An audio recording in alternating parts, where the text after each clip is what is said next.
आज हम डिस्कस करेंगे definition of organic chemistry. The word organic is derived from organism. ये ऑर्गेनिज्म से डिराइव हुआ है।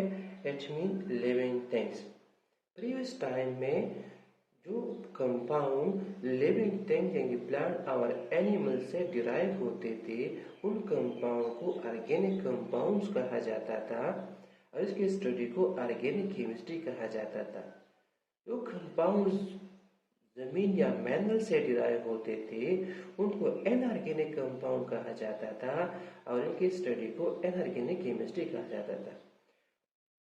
ओल्ड कंसेप्ट के मुताबिक the study of compounds of carbon except carbonate, bicarbonate, carbon dioxide, carbon monoxide, cyanate and cyanide.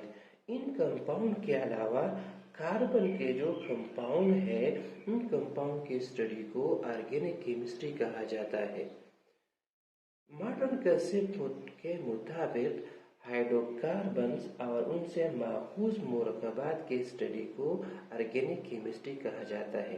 यानी the study of hydrocarbons and their derivatives is called organic chemistry.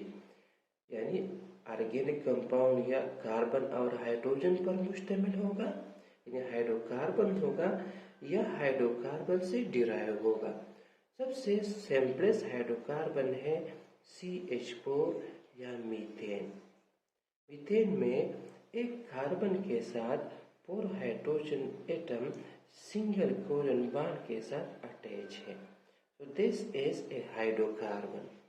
अगर इस hydrocarbon यानी methane से एक hydrogen remove किया जाए और इस हाइड्रोजन की जगह एक दूसरा एटम आ जाए, मिसाल के तौर पर chlorine, so this compound is a derivative. So this is HCs hydrocarbon, this is derivative. तो हम सिंपल कह सकते हैं कि the study of hydrocarbons and their derivative is called organic chemistry.